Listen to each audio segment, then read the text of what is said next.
Hey, welcome back to the most innovative shipping container channel on YouTube. And I want to show you guys this little solar camera we have set up, and it's kind of a little special deal.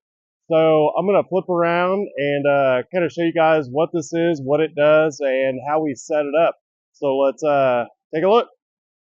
All right. So on top of this container, we have like a 100-watt, 12-volt solar panel. And then we've got this waterproof electrical box. This is off Amazon.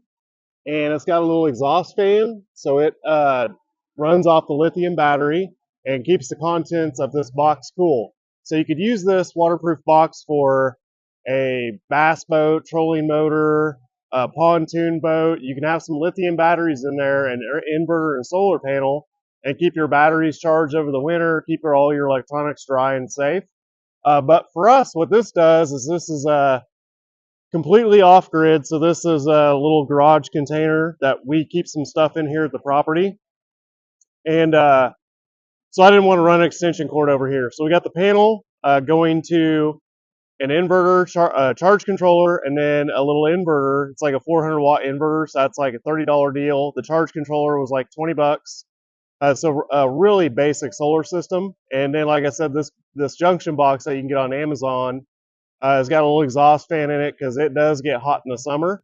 And so the point of all this was for us to have a camera out here, electronics out here facing a driveway.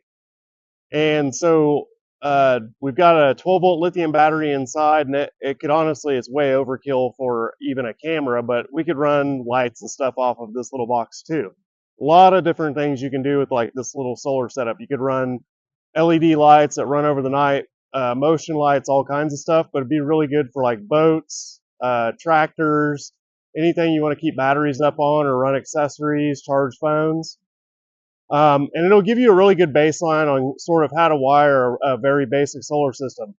But for us, we've got this camera, which is a Ubiquiti, which is kind of a commercial suite of security and camera products. You guys may be familiar with them.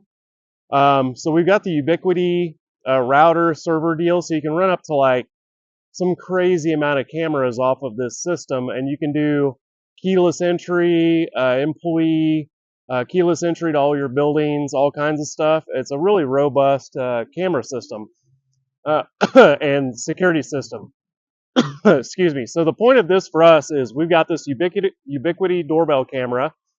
It's got a really nice picture, but Ubiquiti, their software allows you to really customize a ton of stuff. A lot more so than any normal cameras you have. Like we've got these solar cameras, those little white cameras up on the pole, and they work great, but you can't like email yourself photos and then plug AI into it. So we use Zapier and then ChatGPT, and basically we tell this camera, hey, look for a shipping container. It starts to identify shipping containers, and then it's able to start taking pictures of those containers and then extrapolating the serial number off those containers, this right here. So when a container comes in our driveway or leaves our driveway, we can grab the serial number using AI on this camera because it's so customizable. And then we can email that to ourselves and then plug that in automatically and automate the entire process of inventory. So this is just this stuff I love to do. It's pretty innovative. So basically we've got a camera grabbing photos, emailing us of inventory going in and out. Eventually, as we fine tune this, we can start emailing that ping to the customer. So when a container leaves, it'll automatically go through our system, inventory system, and email and text that customer that that container is on the way. So if you guys got comments or questions, let me know. I know some of you are pretty tech savvy, so I'd like to hear your thoughts on this or another way we could have done it. But this is kind of what we figured out for now, and it seems to be working pretty good. We got some bugs to work out. And as always, thanks for watching, and drop comments and questions.